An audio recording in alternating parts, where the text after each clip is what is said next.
নমস্কার বন্ধুরা, মাম্পির খুঁটিনাটিতে আপনাদের সকলকে স্বাগত জানাচ্ছি। আজকের রেসিপি তালের বড়া। তালের মৌসুমে তালের বড়া খেতে কিন্তু খুবই ভালো লাগে।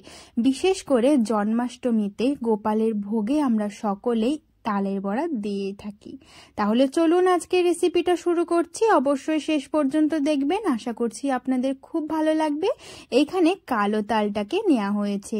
তাল কিন্তু দু রকমের হয়, কালো হয় আর লাল হয়। কালো তালটায় খেতে ভালো হয়, মিষ্টি হয়, আর লাল তালটা একটু তেতো ভাব থাকে। প্রথমে তালটাকে ভালোভাবে ধুয়ে নিয়ে তারপর তালের খোসাটাকে ছাড়িয়ে নেওয়া হলো। আর এইটার সাহায্যে কিন্তু আজকে তালের পাল্পটা বের করা হবে। এটাতে খুব সহজেই বের করে নেওয়া যায়।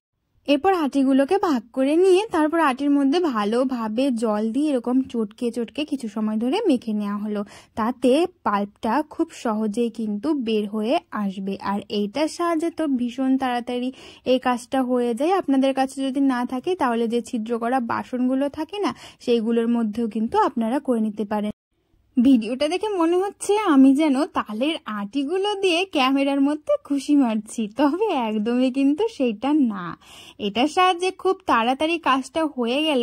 একটা কিন্তু ব্যাপার আছে, সেটা হলো তালের মধ্যে যে আঁশগুলো থাকে সেই সমেত কিন্তু পাল্পটা বেরিয়ে আসে। দেখতে পাচ্ছেন একদম পুরোপুরি সব সমেত কিন্তু বের হয়েছে। সেই জন্য আমি আবার এরকম ছিদ্র করা গাবলার মধ্যে তালের পাল্পটাকে নিয়ে এরকম ভালো করে ছেঁকে নিলাম। তাতে খুব সহজেই হয়ে গেল। আর এই আটিগুলো রেখে তো পরে আবার তালের শ্বাস খাওয়া যাবে। দেখতে পাচ্ছেন একদম সুন্দরভাবে কিন্তু এখন তালের পাল্পটা রেডি হয়ে গেছে। এর মধ্যে একদমই আঁশ নেই। তাহলে আপনারা কিন্তু এভাবে করে নিতে পারেন, যার যেরকম ভাবে সুবিধা হয় সেভাবে করে নেবেন। এরপর তো বড়ার প্রিপারেশন তৈরি হয়ে গেল। দিয়ে দেওয়া হলো পরিমাণ মতো চিনি।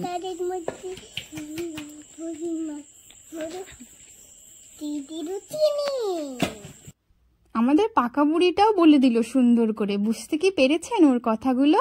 এরপর এর মধ্যে দিয়ে দিতে হবে পরিমাণ মতো চালের গুঁড়ো।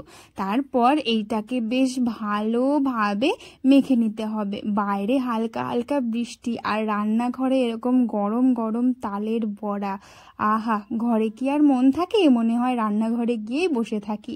এরপর এর মধ্যে দিয়ে দেওয়া হলো পরিমাণ মতো সুজি। ওই সামান্য পরিমাণ মতো দিলেই কিন্তু হবে, বেশ ভালো লাগে। আপনারা চাইলে সুজিটা আগে থেকে জলে ভিজিয়ে রেখে তারপরে কিন্তু দিতে পারেন। আমরা এখানে এমনি সুজিই দিয়েছি, জলে ভেজানো ছিল না।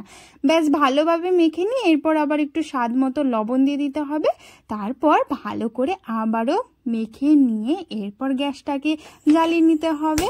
তারপর আমরা যেমনভাবে তেল গরম করে বড়াগুলো তৈরি করি ঠিক সেই রকমভাবেই করে নিতে হবে। কড়াইটা বসে গেল, দিয়ে দেওয়া হলো পরিমাণ মতো তেল। এরপর গরম গরম বড়া, আহা হা হা, কি যে ভালো লাগে।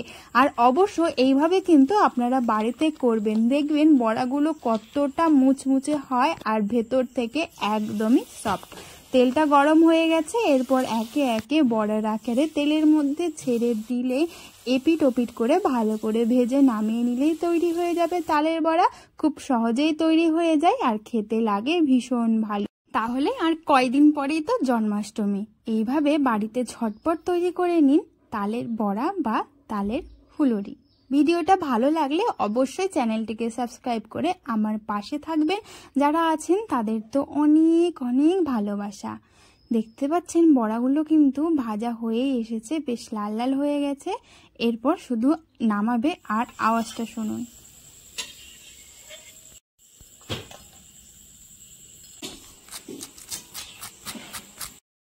কতটা মুচমুচে হয়েছে সেটা বুঝতেই পারলেন। আর ভেতরটা দেখুন ঠিক কতটা সফট।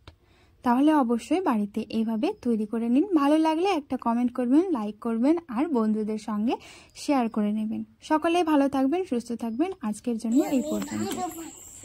কাকে ভালোবাসো? আমিও তোমাকে খুব ভালোবাসি। আরো একটি নতুন ভিডিওর সঙ্গে খুব তাড়াতাড়ি দেখা হচ্ছে। ধন্যবাদ।